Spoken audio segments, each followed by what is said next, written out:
Malachim Aleph Perek Hey, September 19th, 2025, with Rabbi Yehuda Miller. Friday morning. Okay. Let's get started. So now, the Perek Hey Malachim. A quick, where we're up to. So it's now we're in time to Shlomo HaMelech. In time to Shlomo HaMelech, we said there was peace. There was times of good times of Klal Yisrael. Not only that, there was tons of Chiram in the world because everybody wanted to be part of Shlomo HaMelech. In fact, I think later on we'll see that like maybe 150,000 Chiram, tremendous amount of Chiram that Shlomo brought in, because it was a time that people wanted to be part of Klal Yisrael. But again, it was the whole question: were they allowed to be Chiram? Were we allowed to take them at that time?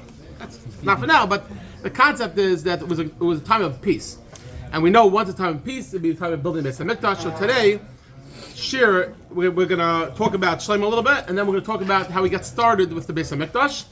And then shiur, Perek Hey and Perek Zayin is going to be about being a Beis HaMikdash. Literally, all the details of Beis HaMikdash, how it was built, all the rooms. It's going to be a big shiur, it'll be a bunch of shiurim, but we'll get there when we get there. But right now, today is kind of where it all starts.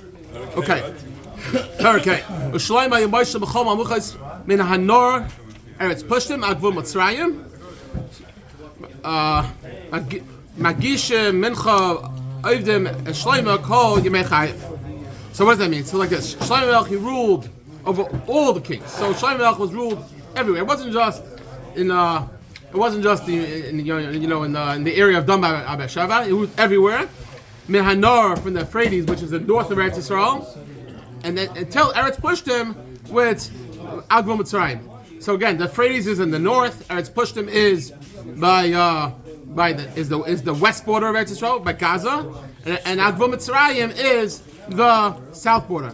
Just interesting, I don't know why, but for some reason it doesn't bring on the eastern border, right? It says the northern border, we have the western border, and we have the southern border. What happened to the eastern border? I don't know.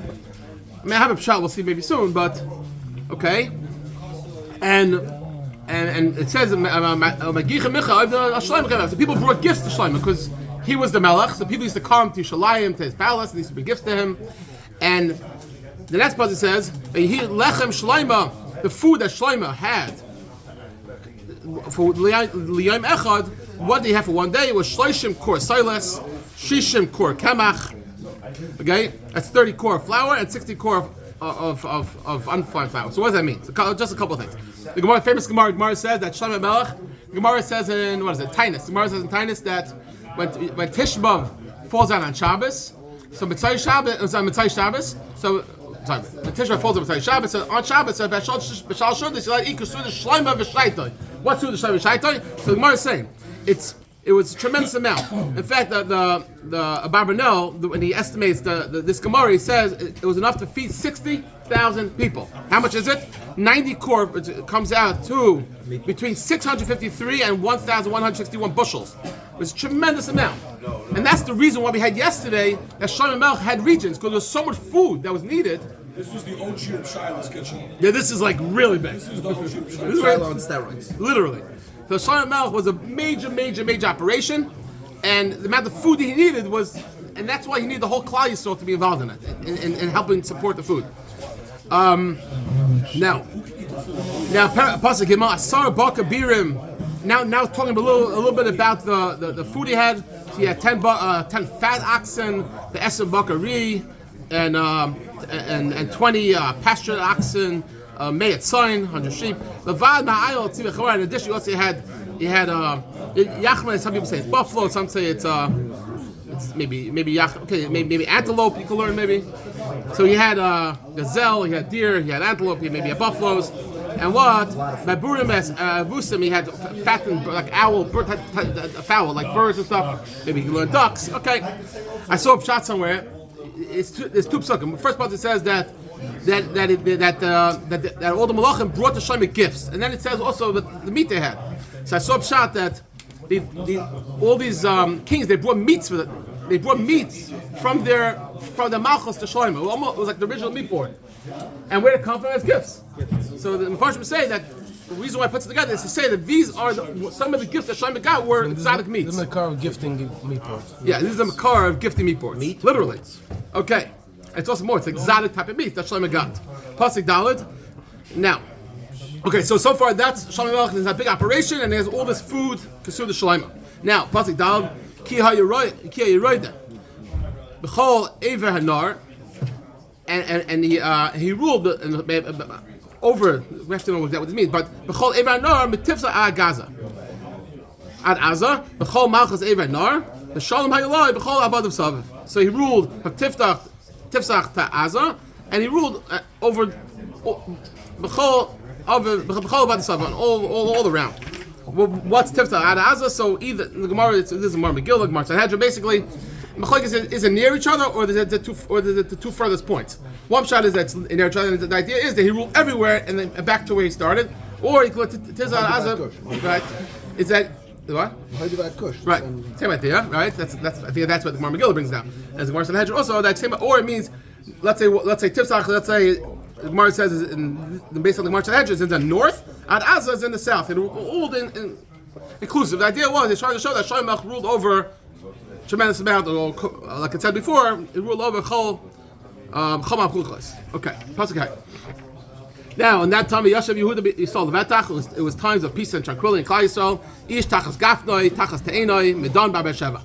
And all the Yidden now lived in peace, and it was good times. Now, what's done ba'Beersheva? So, because just to point out, before it said Nar Pras, right? Nar, which is in the north of Israel, it was way north. So that was all the kingdoms. Now, just saying where Klal Yisrael is, we always use the lashon of done ba'Beersheva, which is done.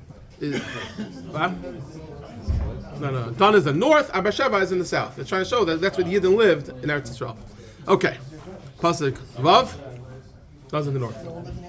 Right? I know what you're thinking. No, I can't be thinking. No, it's talking about the new Sheva though. What was done later on, it conquered more land. So it's way up in the north. So that area in the north, Beersheva, which is the area of actually it's the area of Yehuda, but it's actually the area I think of Shimon, because Shimon has in the middle. So that's inclusive of Eretz Yisrael. Okay, pasuk Vav. So he had 40,000 stables of horses for his chariots. How many chariots do you have? So we have the psukim later. It says he had 14,000 chariots, and Shneim Asar Elef Proshim, and he had 12,000 riders. So again, the Pashup shot of reading the pasuk, he had 40,000 stables of horses, 12,000 horsemen, and I tell you yours, it says the pasuk a few paragraph later, it says he had 14,000 chariots. Rashi has a kashka in Divrei Yamim, it says he has 4,000 stables of horses. So how do you, right? Is it 40,000 or 4,000? What is it? So Rashi says that it was 4,000 times 40,000. Yes. So it comes out to 1.6 million. What happened to Leah? Sorry, 160. Oh, very good. It comes out to 160 million actually. He had 40,000 times 4,000. That's one shot in Rashi. The Pashup shot is not like that, but yeah. So Abari asked the question. I have a lot of horses. Could maybe go back to Mitzrayim, because Mitzrayim were the people who breed horses. So, and that's actually with the Taina on Shlomo. That was one of the Tainas we'll see later on Shlomo that he has. His reason for it. Oh, so the reason why he did it. The ladies had a reason for it. Oh, so the reason why he did it. The horses, he didn't what they needed for. Bobby, it's a great question. Oh, and the answer is as follows: that Shlomo held that he needed to breed horses because it'll bring security for his country. National security. He held that horses is exactly horse trade. It shows malchus, and also for security reasons. And also, that was the same time that he shouldn't have a lot of wives, and he held that he did it also for. It was the same idea. He did it also because he wanted to have. He felt that if he somehow infiltrates into different kingdoms, it'll bring strength to Eretz Yisrael. Whatever. That was the thing. We'll see later. We have to understand Shlomo HaMelech. It's complicated, but the idea is that definitely one of the problems that that he had a tremendous amount of horses. Yes. Okay. So now. Okay, now Pasuk Zayin. So now it's going back to we spoke yesterday about the 12 regions of Eretz Yisrael where he divided the food. So V'chilkelu Netziv Me'ela, and the 12 officers that we spoke yesterday. It's HaMelech Shlomo V'Kol HaKavah Al Shulchan HaMelech Shlomo Ish Chadashai Loi Ya'adru Davar. Nothing was missing. So again, we talked about yesterday. We said that yesterday how Shlomo had in all the regions of Eretz Yisrael, he had different people that were responsible for the food of Shlomo HaMelech's palace, and the pasuk just adds on now. There was nothing missing. Rashi explains that he had always had all the food that was out of season. So In the winter, he had the food for the summer also. It wasn't like, oh, we want those grapes, so it's not in the season. No, he had that too. He had everything. And yeah, it was. The idea was with Malchus. I think the way I understand it, when you deal with Malchus, you got everything.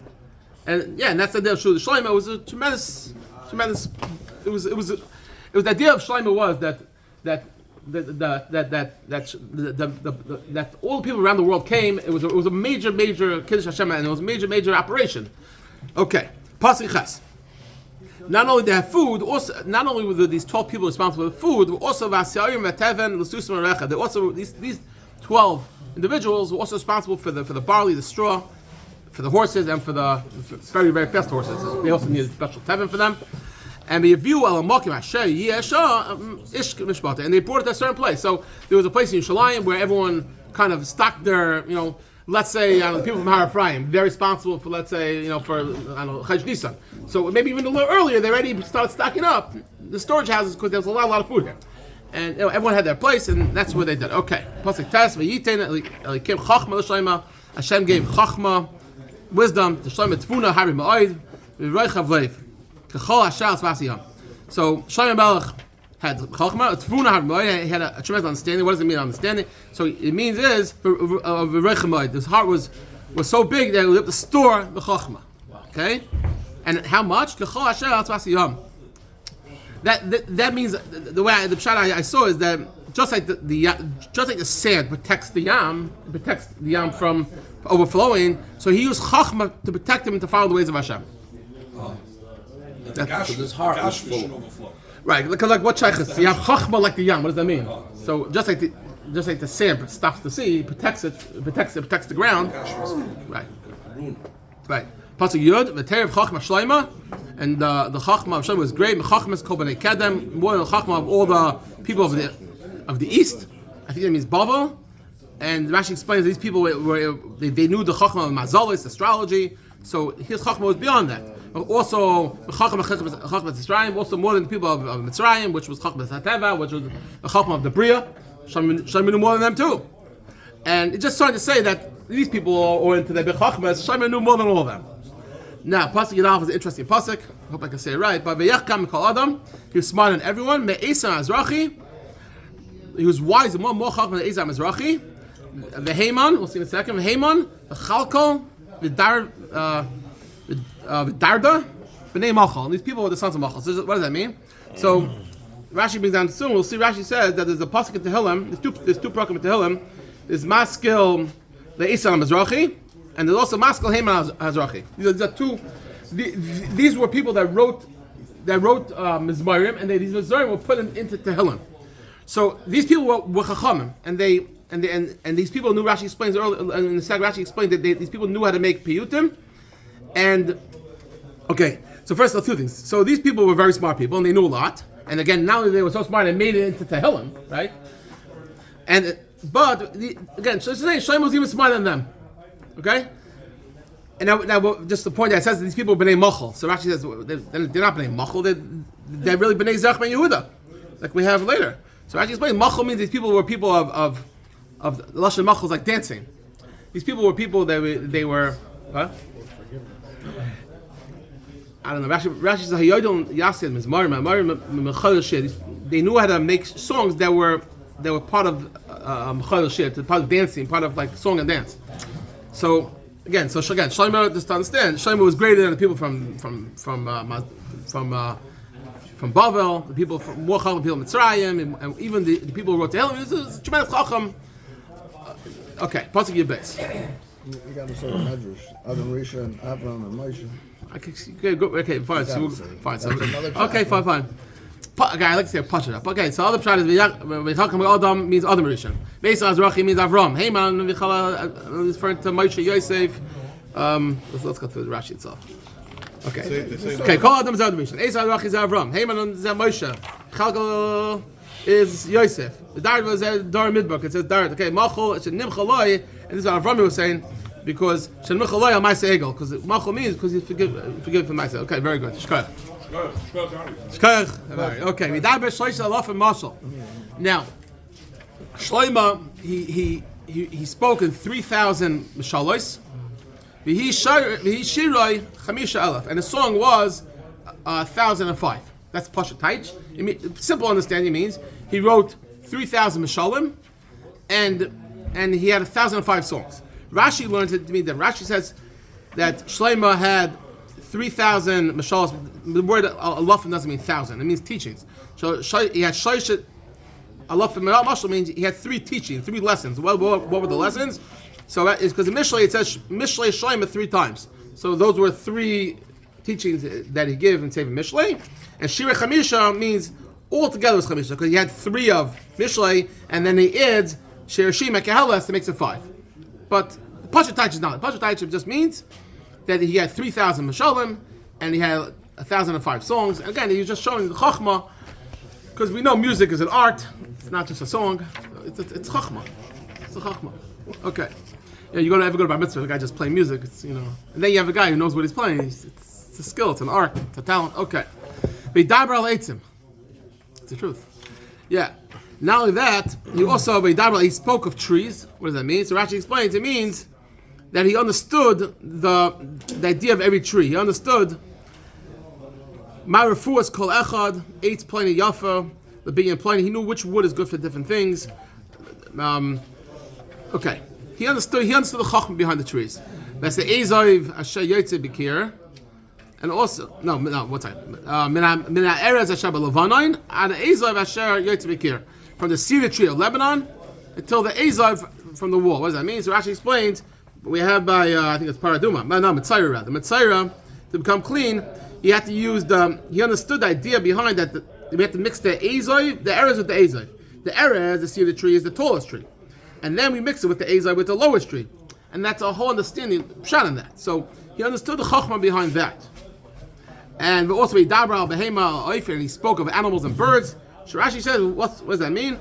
So Rashi explains, it means he understood why is it that oif you have to do shechita with 1 siman. You do behema, you do 2 simanim, and then you do a fish, you do no simanim. Like what's the whole shot on that? So that's it means he understood what the reasoning behind all these things. The reason why we're not saying that he heard the language and he understood all that because we already said that earlier. So now it's saying the chachma behind all that. Now, pasuk Yudal, vayavay al mikol amim. People from all the nations came to Shmayas Chachma Shlomo. They came. They want to hear all the wisdom and all they want to hear all about everything Shlomo said. Me'ez kol machis aretz asher shamu asachachma. All around the world, they came to hear the Chachma of Shlomo. Now, V'yishlach. Now is when it starts the story of the Beis HaMikdash. So, what? No. Yeah. So now, V'yishlach Chiram al Tzur. So now, like we said, we're going to start now about the basement. The first thing you need for the Beis HaMikdash is wood. Okay? So we're going to start with the wood, and just to get the basic understanding, and we'll get there. 480 years. Okay, we'll get the whole thing. But that's not today. Okay,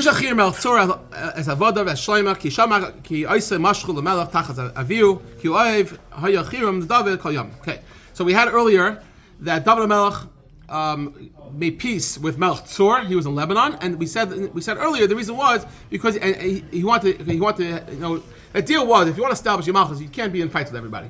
So Dovid HaMelech became good friends with Chiram, Melech Tzur, and not only that, Chiram gave all the wood for Shlomo's palace in Ir David. David's palace in Ir David. Now it's later on, and V'yishach Chiram Melech Tzur as Avada Shlomo. So he sent a message to Shlomo, and because he heard about his father, he heard he took over, and he was good friends with David. He also wanted to have a good relationship with Shlomo HaMelech. So now V'yishach Shlomo as Chiram Lema. So now Shlomo said a message to Chiram, and he said, "Ati, it's David Avi. Ki lo yachal live in his bias. My father couldn't build the Beis HaMikdash. Shem Hashem Malikav. Because it was wartime and it wasn't the right time. Because of the enemies, but now now it's calm. It's the right time. It's peace, and we said it was a great time to build the Beis HaMikdash. So he says, I'm a live nice base. Bias l'shem Hashem l'kai. It's time I want to build the Beis HaMikdash. Kasha diba Hashem as David Avi Leimar, and like David said, he said, Bincha she'iten lo atatacha. the child I'm going to give unto you, as kisecha hu yivna bayis shmi. So he basically told Chiram al Tzur that I want to build the Beis HaMikdash. Just want to point out one thing. Why did he say the reason is because that my father Dovid, he was an ish of damim. So he said the reason is because it's covered. It wasn't proper for Shlomo to tell Melech Tzur that that's the reason. So he brought the other reason. Really, that's him. The pasuk didn't bring that reason. What's the other reason? Dovid HaMelech couldn't build the Beis HaMikdash, so the pasuk says he can't build it because it wasn't the right time. Also because the Melech wasn't established yet. But they bring down a lot of places. Brought down the reason is because he was ish damim. He killed a lot of people, right? So, excellent. A house of peace can't be built with a warrior. Anyway, so what happened? So he sent a letter that he wants to build the Beis HaMikdash, and now's the time. And pasuk chav atat tzaveh, I command v'yichasili to cut for me arozim and alvanim. I want the Lebanon wood. So what does that mean? So someone pointed out to me this morning. He knows who he is. He pointed out to me this morning that the flag of Lebanon today is a flag of a cedar tree. They're very proud of their Lebanon, and till today. Now the wood of Beis HaMikdash was from Lebanon, and we'll see the Perek now to show you how he got the wood. Okay, so he tells Chiram, he says, I want you to cut for me cedar trees from Lebanon. I'm not only that, I'm even send people, workers, to help bring the trees, and I'll pay for the workers that you will give. Whatever you want. There's no one like the people at Tzur, which is right nearby. There's no one like them that knows how to deal with the wood. So I want you to send the wood, and I also want you to send workers, and I'll bring workers, and you guys are going to help bring the wood for the Beis HaMikdash. Right, Beis HaMikdash we know was made out of stone, but it was surrounded. The stone was in the middle, but around it was cedar wood. Yeah. That's what I think. There's a Shiloh just pointing out that did Chiram give the wood and the workers, or possibly he gave just the workers? Because if you notice, he says I'm only paying for the workers. It doesn't say he's paying for the wood. So maybe he didn't pay for the wood, or maybe he didn't give the wood. The pasuk later seems like he did give him the wood.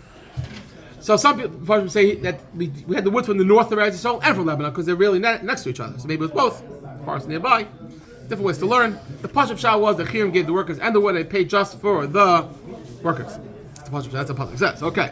Pasuk Chaval v'hi k'shmai Chiram as David Shlomo. Chiram heard when he got the letter, he got excited. Yismach ma'ay. He was very happy. Chiram v'yomer Baruch Hashem hayoyim asher nasal Dovid ben Chacham. So happy that Dovid HaMelech, my good friend, has a smart son. How's that? Okay.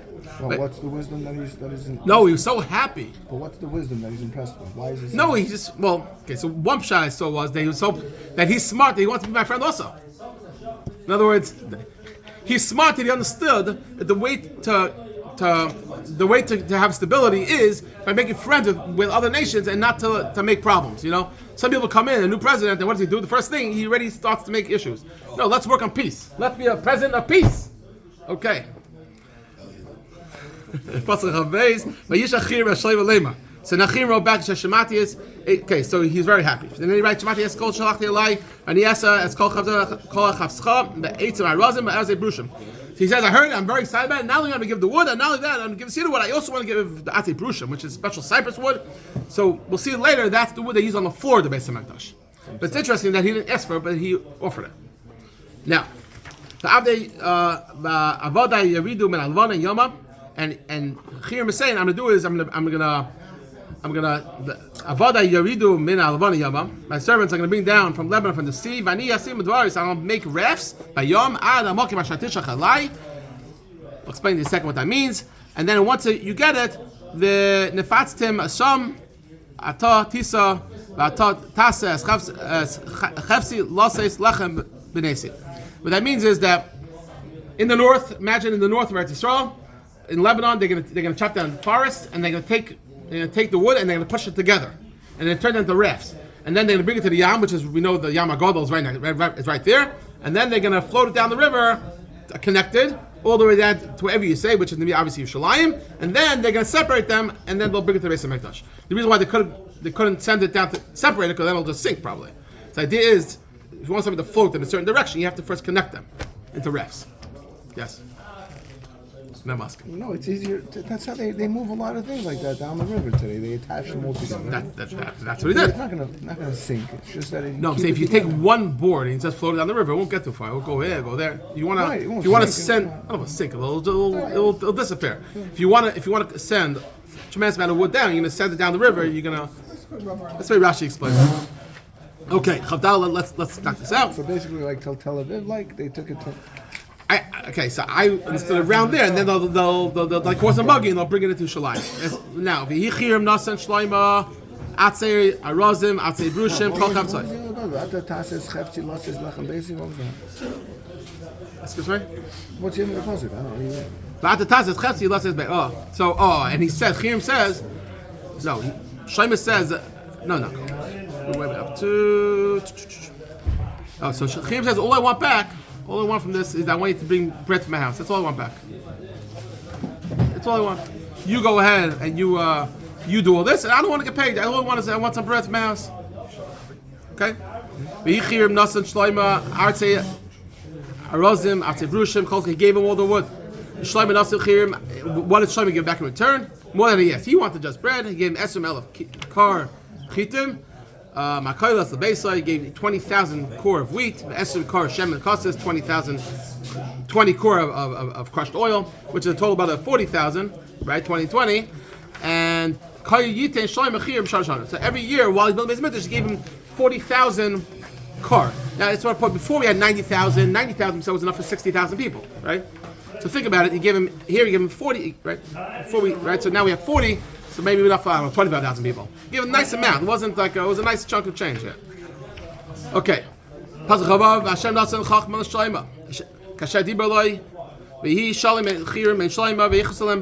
it was peace, and Hashem gave wisdom to him, and there was a very good relationship between Shlomo and Chiram. Now, what did Shlomo do? He put a mass for Klal Yisrael. He massed Shlomo. Excellent, and he had 30,000 ish. What's the mass? So 30,000. So now what happened? Shlomo sent now 30,000 workers. Lebanon. And how do the workers work? So we said before. We'll see the next passage. Yishachem Levana Aseres Alaf Chalifa is Chaydash V'Yite Yiu Levana Shem Chaydash Beisai V'Adiram Alamas. So again, how did it work? We sent 30,000 workers from Eretz Yisrael to Lebanon to help with the whole process. But there was only 10,000 working at a time. There were 10,000 working at a time. 20,000 reserve. Exactly. And each month, 10,000 worked, and the other 20,000 had off. So they're working 10 and off 10. Now, Pasach Chavtas, he was Shlomo Shimon Elef Noisei Savo, and Shlomo had 70,000 people who carried the loads of the stone. It was very heavy. With Shlomo Elef Chaytzibar, and we had 80,000 people who cut the stones out of the mountains. Now, what's the famous question? What does that mean? I thought the Shamir did it, right? So they all talk about it. The simple pshat, let's go with the simple pshat, is when the Shamir was really in the Beis HaMikdash. That's one pshat. And when they actually cut it out of this mountain, they actually needed real stone cutters.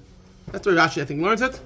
You can learn other pshat that maybe for his house, this is a lot of pshat. But the simple pshat is that the Shamir was really in the actual Beis HaMikdash. Because in the Beis HaMikdash itself, you couldn't have barzel. But when you cut the wood out of the mountain, it's possible you could. Okay, that's a simple way to understand. Okay, Levad. Now again, so he had 80,000 stone cutters. And Levad, Bisari and Tzivon Shlomo. These were in addition to what that besides that he had also managers. Which was Shoshis Alafim Shoshis Meis. He had 3,300 workers, 3,300 workers. So again, he has 70,000, 80,000. It's 150,000 workers involved. 70,000 we said was to carry the stones. 80,000 were the stone cutters. It's 150,000, and then he had 3,300 managers watching over the process. Okay, almost done. Plus, okay. So these 3,300 were like the managers of the 150,000 people. Stone cutters. Now, Beis HaMelech, they say Avanim Gedolos, Avanim Yikaros, and Shlomo gave a command that they should bring the stones and the heavy stone, the Yasa, the Bais, in order to make the foundation of the Beis HaMikdash. And it was Avnei Gozes. It was, which means, but I tell you before, it's on the Rashi brings over here. It was Avnei Gozes that it was chiseled out of the mountain. Okay. So it just says that Shlomo, the builders were Shlomo the builder and Chiram the builders of, and the Gevilim carved the stones. Okay? And and they prepared the wood and the stones to build Beis HaMikdash. And now the next Perek we're going to have, finally, after 480 years of traveling the Midbar, and we're going to have, after we're going to have Kivush V'chilik and Shiloh and Noiv, all that. 480 years later, Faisal and finally build the Beis HaMikdash, and that would have a chassidus of Taiba, good command shiur, and yeah, because there's no shiur on Rosh Hashanah. On Monday. And then that's it. Well, we'll give shiur. Tzur Rabba, Shabbos, and next year is Beis HaMikdash.